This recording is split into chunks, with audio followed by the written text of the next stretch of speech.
In July 2019, a private aircraft touched down at Teterboro Airport in New Jersey. Federal authorities were positioned at the arrival gate.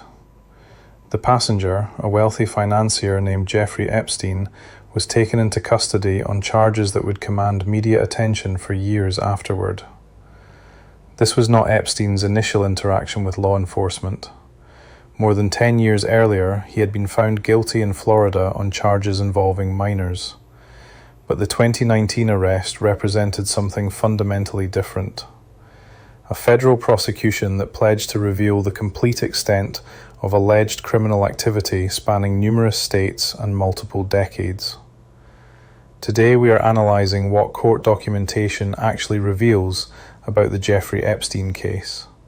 Not conjecture, not sensational assertions, just the documented facts from legal proceedings, investigative materials, and verified public documentation. This is a complex narrative involving multiple legal jurisdictions, numerous alleged victims, and questions that remain unresolved following Epstein's death in federal detention.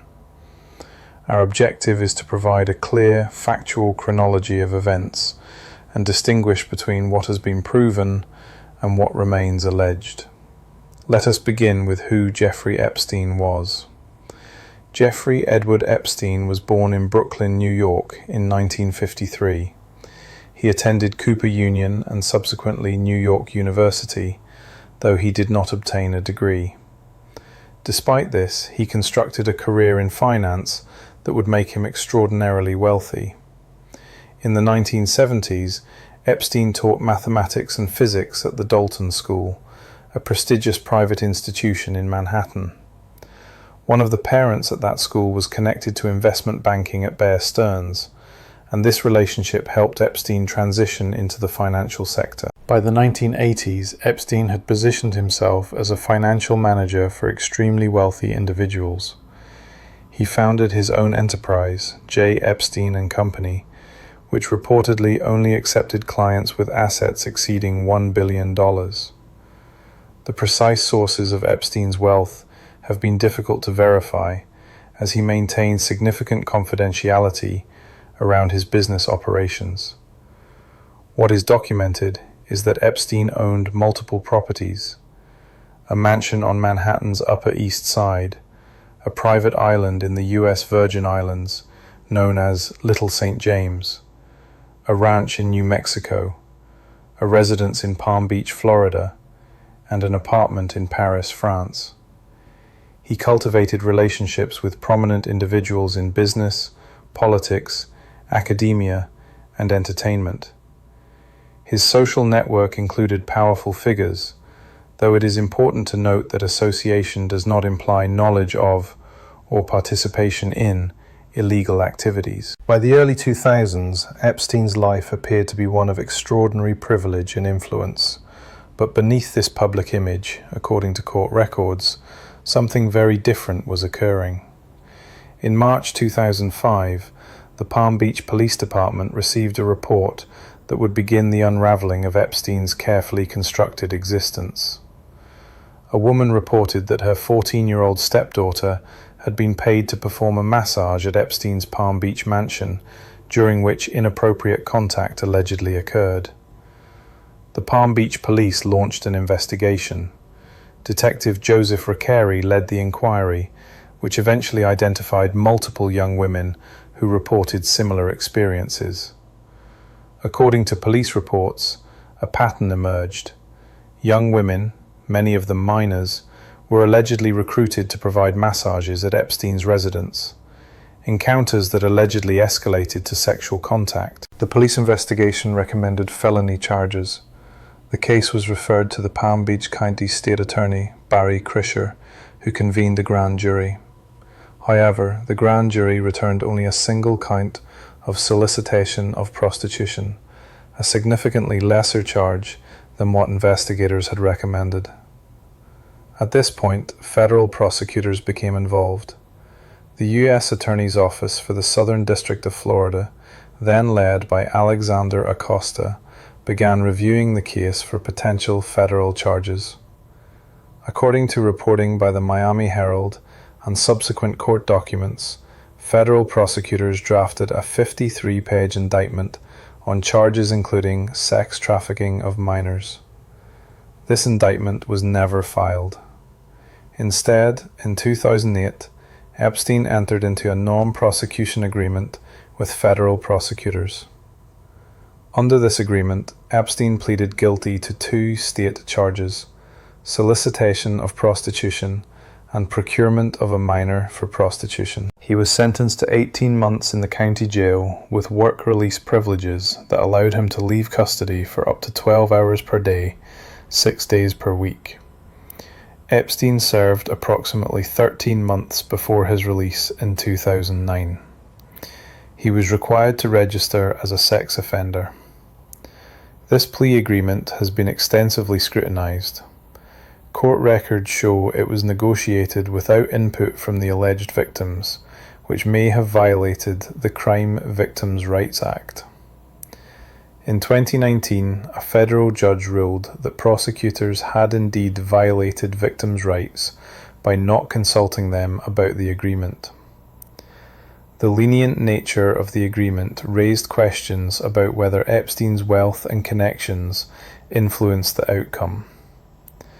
Alexander Acosta, who later served as U.S. Secretary of Labor under President Trump, resigned from that position in 2019 amid renewed scrutiny of the plea deal. What the court records make clear is that the 2008 resolution was viewed by many, including federal judges who later reviewed it, as inadequate given the evidence that had been gathered. For a decade after his guilty plea, Epstein maintained a lower profile but continued his lifestyle.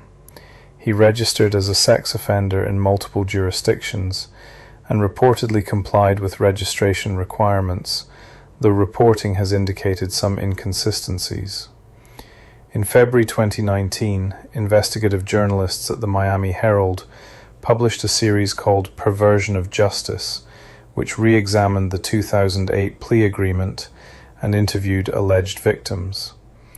This reporting renewed public attention to the case and raised pressure for further legal action. On July 6, 2019, Jeffrey Epstein was arrested at Teterboro Airport upon returning from Paris.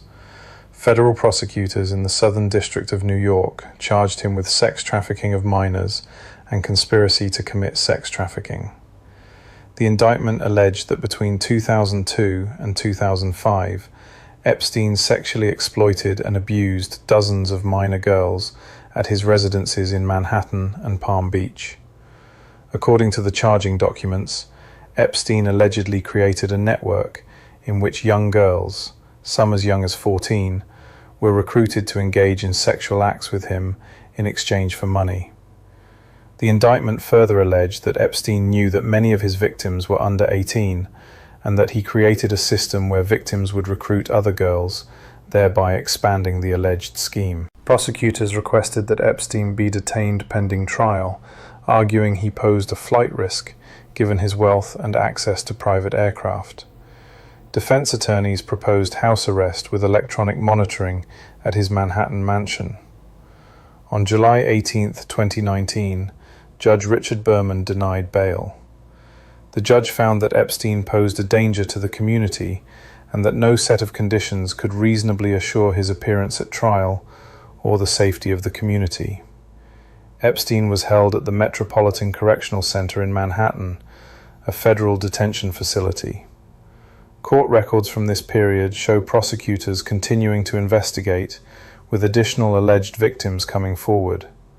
The case appeared to be building toward a trial that could publicly expose the full extent of the alleged crimes.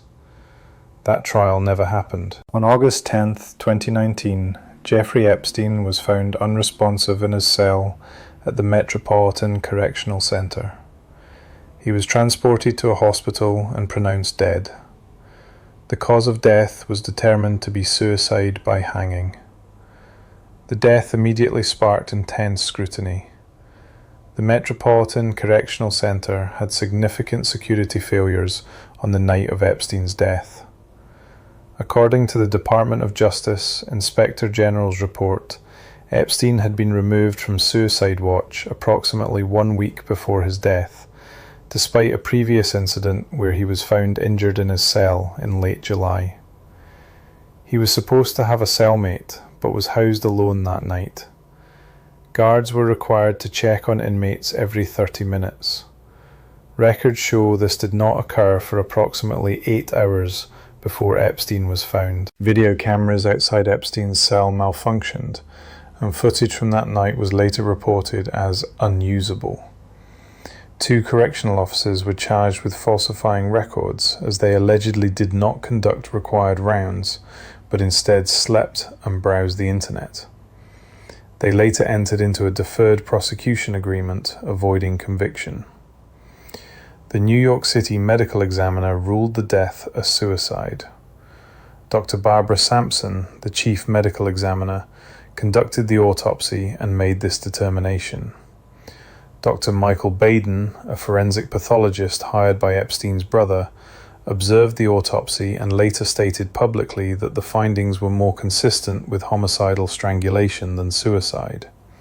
However, Dr. Baden did not have access to all evidence and photographs, and the official ruling remained suicide. The circumstances of Epstein's death meant that he never faced trial, and many questions about the full scope of the alleged crimes and the involvement of others would remain unanswered.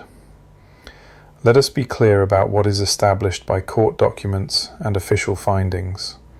Confirmed facts. 1. Jeffrey Epstein was convicted in 2008 of solicitation of prostitution and procurement of a minor for prostitution. This is a matter of court record. 2. Epstein was charged in 2019 by federal prosecutors with sex trafficking of minors and conspiracy to commit sex trafficking. These were allegations as he died before trial. 3. Civil lawsuits filed by multiple women contain allegations of sexual abuse when they were minors. Many of these cases have been settled, though settlement does not constitute admission of guilt. 4. Court records identify numerous alleged victims who provided consistent accounts to investigators about experiences at Epstein's properties. 5. A federal judge ruled in 2019 that prosecutors violated the Crime Victims' Rights Act in the 2008 plea agreement. 6. Epstein died by suicide in federal custody, according to the official determination by the New York City medical examiner. 7. The FBI and U.S. Attorney's Office investigated Epstein's activities across multiple states for more than a decade. Regarding others, court records and investigative documents reference other individuals in connection with Epstein's activities. The most prominent is Ghislaine Maxwell, a British socialite and longtime associate of Epstein.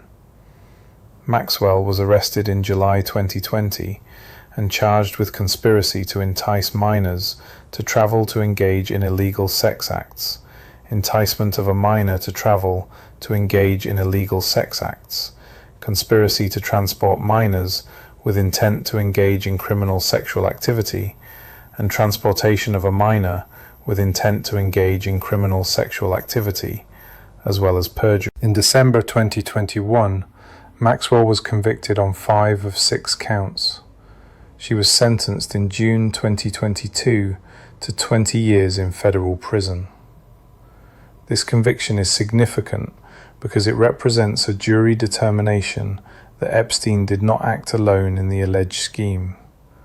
Other names appear in court documents, flight logs, and contact lists associated with Epstein.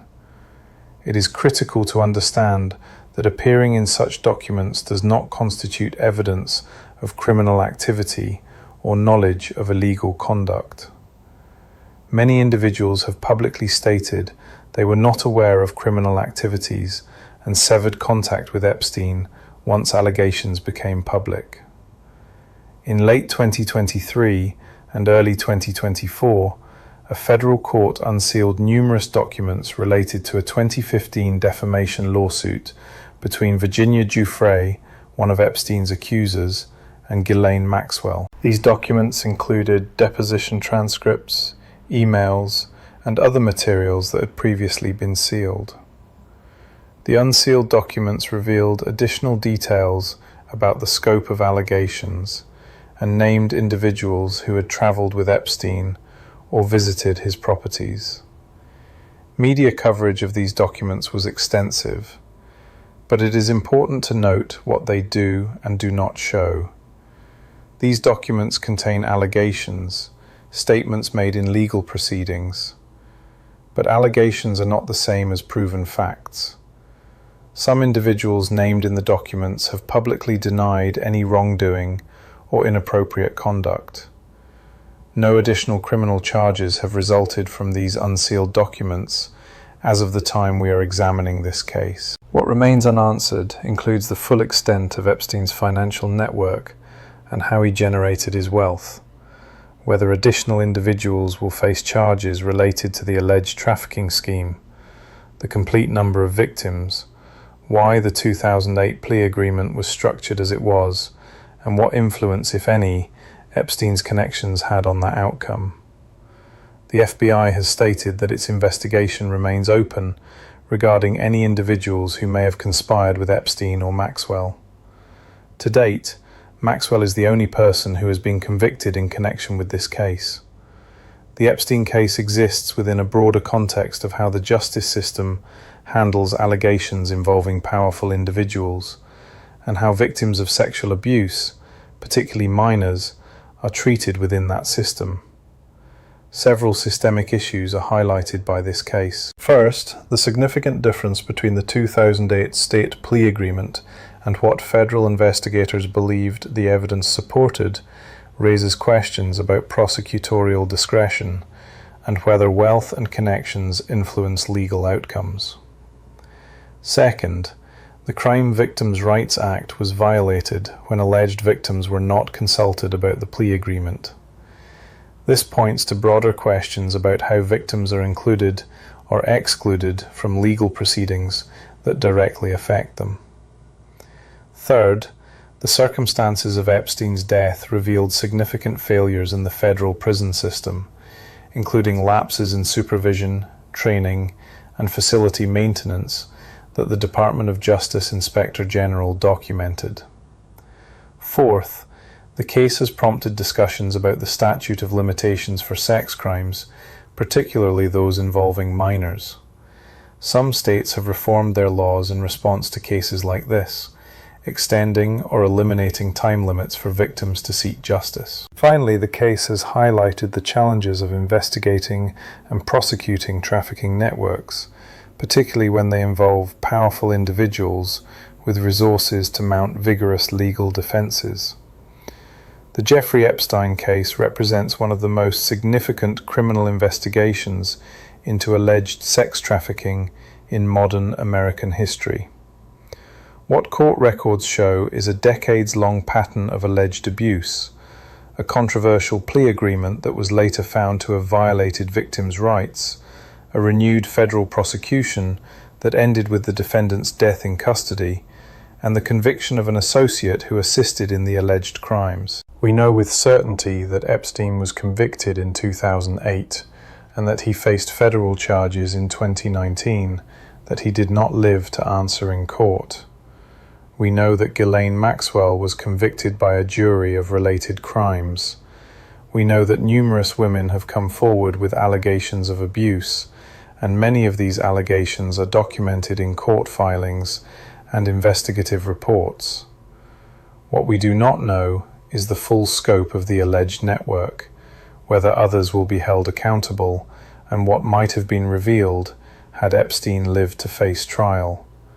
The case continues to generate questions about justice, accountability, and how the legal system treats allegations involving the wealthy and powerful. These are questions worth asking based on the documented facts, without resorting to unverified claims or conspiracy theories. The court records speak for themselves. They reveal a case of alleged exploitation, a system that initially failed to hold a perpetrator fully accountable, and an attempt at justice that was cut short. For the survivors who came forward, the legal process continues in the form of civil litigation and advocacy for reforms that might prevent similar failures in the future. This analysis is for educational and informational purposes only. All information is based on publicly available court records and reputable news reports. No unverified claims or allegations are presented as facts.